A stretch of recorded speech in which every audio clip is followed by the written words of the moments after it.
And joining us, head coach of the Los Angeles Lakers, Frank Vogel. Frank, thank you so much for joining us from your home. We really appreciate it, my man. Of course. Happy to be on. And I want to say a quick hello to Laker Nation. Hope everybody's staying safe out there and following all our social distancing guidelines. And we miss you all. And, Coach, trust me, we all miss you as well. I'll just get right to it. What have these last few weeks been like for you and your family? Well, we're making the best of a tough situation. You know, obviously it's a challenge that our world is going through right now. But we Vogels here are trying to make the best of it, and having a lot of fun here, being in our stay-at-home mindset. A lot of Netflix, a lot of movies, a lot of board games and stuff around the house. And we're really enjoying this unexpected, unusual, but really family time. I love that you hit on the silver lining of it all, Coach. And I know I can speak for you. You know, my family's not used to seeing me this much during an NBA season. What's that been like for your kids and your wife? Oh, it's been good. You know, you're going in, you're not sure what to expect. You know, exactly. But we've been having a good time. You know, we've really been making the best of it, enjoying each other's company. My wife and I, in particular, spend a lot of time together while the kids are at online school, and which they're doing throughout the school week. And we're enjoying this unexpected time together. Are you trying to help teach? Like, are you Mr. Vogel during the day? Not really. My Good. Kids are old enough that they're kind of they're picking it up as they go. I talked to Jason Kidd, and he and his wife, they have younger kids, so he and his wife are taking turns between math and English and science, and they have to teach the little ones. But we're doing a good job in terms of they're pretty self-sufficient. They turn on their laptops. They know what time they got to log into certain classes, and when they're doing their assignments. Excuse me, Coach. I know you have family back east, right? Is everybody good and in good health? Yeah, everybody's doing good. Obviously, being in New Jersey, it's close to the epicenter in New York City, but everybody is currently healthy and just trying to stick to the guidelines of social distancing to try to stay safe. But everybody's doing good right now. Coach, I've told the story to a lot of my friends. When Woj dropped that tweet, we all found out that the NBA season was going to be suspended. The league had done a good job communicating with franchises and players about the coronavirus. But you go back to March 11th. How sudden was that for you, and what was that moment like? Yeah, it was unusual. Our GM Rob Pelinka had been in constant communication with the league, and it was really a situation that was changing by the hour. By the day, by the hour. We knew things were very much in flux, whether we're going to have to play games without fans or whether it would be a suspension of play. I think the day that it all happened, there was a Board of Governors meeting that, Rob and our front office shared all the details of the meeting with our staff. So we were very, very well informed and about what the possibilities could be. But, obviously once it happens, it's still a big shock and, just something that you understand there's going to be a new reality. We're told to stay at home. What kind of basketball work have you been still able to do? Well, there's endless, volumes of video that you can continue to study. And, I've taken advantage of that. I took a little stretch when it first hit, to have some time to decompress. We're in for a potentially long road here. And, we didn't get the All-Star break because we were coaching the game. Exactly. So, I took some time to myself to be with my family. But, the last week or so I've been knocking out some film projects. I watched a lot of our games just to study where we were at with our offensive package, our defensive system, the ways we were growing, taking notes, making sure that, we're prepared to pick up where we left off. And, obviously there's, if you go on the NBA app on Apple TV, you can watch, every single one of the games that all of our potential playoff opponents have played. So, there's a great opportunity to just sit in the couch and log on to some games and just watch them in flow. We coaches we watch a lot of edits that are sorted by defensive coverages or, the offensive playbook, et cetera. And, it's nice to be able to just watch games and get a feel for that opponent. You mentioned where you guys were as a team defensively, offensively. I mean, I think for Laker fans, some of the disappointment in this was, man, for the first time in 8 years, this Lakers team was really going, and the playoffs were just right around the corner. On some level, obviously, it's more important than basketball, but in terms of basketball, was that a challenging part for you and disappointing for the players as well? Yeah, it's disappointing. Obviously when you're going well, you want to keep going. When you're struggling, that's when you don't. Yeah. You need a break. You need to change. Something to break things up a little bit. But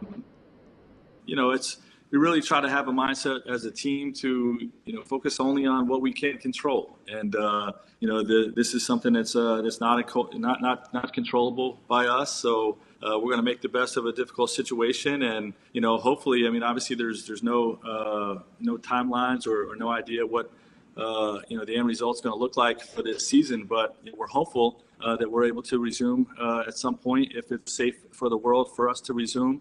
And hopefully have a chance to finish what we started. But all of that's going to play out in the coming months. Coach, if you can, give us an inside look on what it's like to, and how are you communicating with players? I mean, I assume they have their text chains and they're all staying in touch, but how have the coaches been able to communicate with the players? Yeah, well, we call them, we text them. I've been in touch with all of our players in both regards. We've had conference calls between Rob Pelinka and myself with our players. To try to stay together.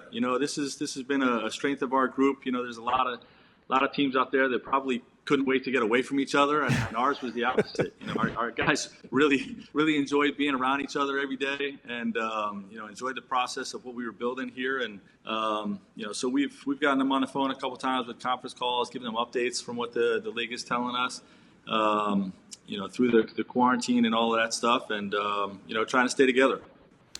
We've heard from NBA players. We heard LeBron talking to Allie on the Road Trippin' podcast just about how they're trying to keep their bodies ready for a season. For you as a coach, what's your biggest concern before you're comfortable returning to games with your players? Well, I just think it's the amount of basketball on the court time. That's the thing that's sort of been absent for us right now. We're not able to get into the gym, onto a court, even for individual workouts. And, we don't know how long that will play out, but we're willing to do it as long as necessary, that is safe for society. And, in the meantime, the big concern is, are our guys going to, commit to staying in shape? We challenge them to put a big focus on just their physical conditioning, do as much basketball stuff you can do at your house, whether it's dribbling drills or whatnot. The concern is just that, our guys still stay in the best shape that they can in light of the challenges that we face, and to maintain a diet too. We all remember that the lockout a few years back, there was a lot of players around the league that got out of shape and put on weight. So we're talking to our guys about making sure we're maintaining good eating habits, while being at home, and then sticking to their routine of the daily work. There's a lot of things you can do in your house to make sure you're staying in great shape. And our strength and conditioning coaches have put together a program where they're calling it every player every day with what that day's workout looks like. So we're in constant communication with these guys. And we also have some things, from a virtual standpoint that we're starting actually tomorrow in terms of getting using the Zoom technology, to get everybody together, to work out at the same time and be able to, talk to each other and compete with each other in certain drills. And that's something we're really excited about as well. Yeah, it's really amazing how innovative and creative when you go on Instagram or Twitter or social media, people have become during this time in terms of challenging each other to stay fit and to come up with drills. It's been actually a lot of fun to see that side of it. Yeah, no doubt. I've learned a lot. And, I think the whole world has learned a lot about what you can do, when you're talking about online school and telemedicine and, obviously the things that we're talking about here with our team. The ability to stay connected while we're not, physically in the same room with our group, has been invaluable. And, it's something that's going to help us, ride this stretch of our season out. And I'm looking forward to seeing the kind of participation we're going to have in our virtual workouts. Coach, can you call me every day? I'm really struggling with the healthy eating thing myself and motivating to work out. It's hard, Coach. The biggest thing we just changed this week is no more eating after 8 o'clock. I like it. We'll have dinner at 7, and we're going to have one final snack at 8. But once 8 o'clock happens, we're done, which means no more popcorn at the movies or we're watching at night, no more little snacks. And I think if you can get that accomplished, Skeeter, I think you'll feel a lot different. I've already felt a difference after a few days. Frank Vogel, life coach for all, not just the Los Angeles Lakers. I love it. All right, Coach, back to basketball. Have you imagined what it would be like playing games without fans because they're such a big part of the experience? I have. I can't really put myself in exactly what it would feel like. It would be extremely unusual. I participated in, for I don't know how many years, when I was a Pacers coach and a Magic coach, with the NBA Summer League, and down in Orlando. That's and right. The Vegas Summer League obviously has fans, and the Orlando Summer League did not. And it was just league executives and only the people that needed to be in there were in there. So, there is a little bit of a baseboard from my standpoint of what that would feel like to be doing it in actual games that matter, playoff type of, ramifications and all that stuff. That would be obviously a big deal than the feel of a summer league game. But we don't know.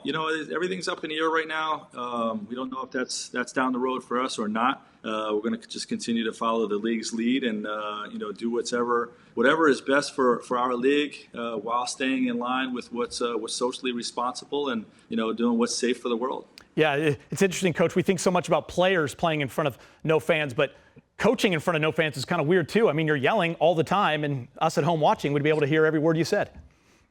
I'd have to bite my tongue a few times, probably. Yeah. Coach, so much about this time is figuring out when and if professional basketball will return, and other sports are dealing with the same thing. And we know Adam Silver and his team are at the forefront, and they are the best in the business for a reason. I'm just going to throw the idea of Las Vegas out to you because that's been kicked around in terms of like maybe having everyone in one city where they control the arenas. Do you think that's interesting? Does that intrigue you a little bit? There's so much stuff out there, and it's really all rumors and speculation. We haven't really been given any concrete information on what ideas the league is considering.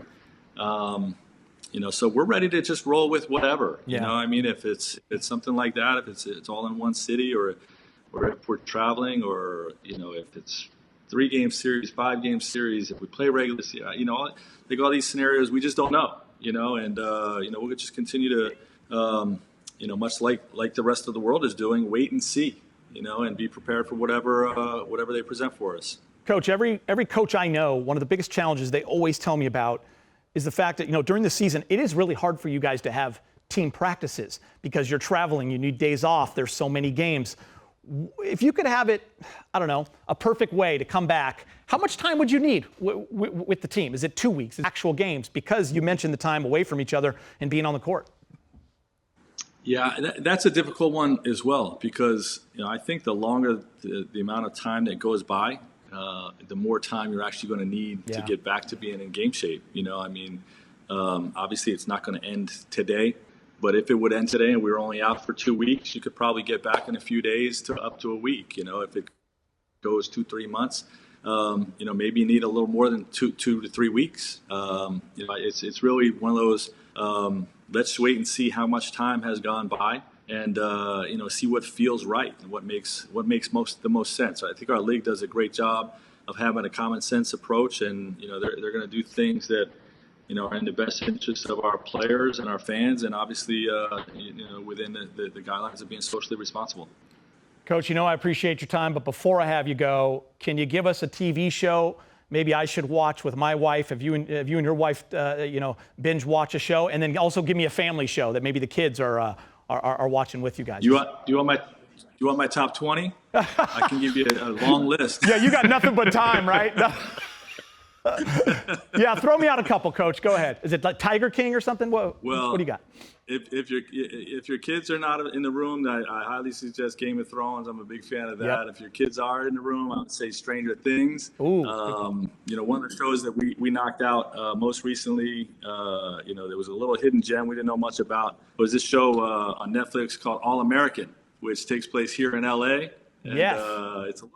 It's a little bit like Remember the Titans in a TV series. Taye Diggs, right? Here in LA. Yeah, Taye Diggs? Yeah, Taye Diggs. It's outstanding. Our kids and my daughters and my wife have really enjoyed knocking out the first 2 seasons. It's not too much of a marathon. You don't have to go 10 seasons in, anything like that. You can get caught up to speed pretty quickly. And, for some reason, I'm not really sure why, but we did end up watching Tiger King, and it was oddly fascinating. Fascinating.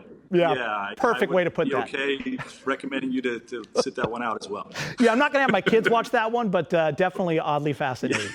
Coach, I think I needed this. Just Mercy was great too. The movie Just Mercy. Yes. Michael B. Jordan. Phenomenal. That was outstanding. Phenomenal. Love him, and I know he has a little relationship with the Lakers as well. He came in and did one of the talks. Coach, I think I needed this more than most, so thank you so much. I needed the interaction with you. I miss you guys, and thank you for taking the time. Really appreciate it.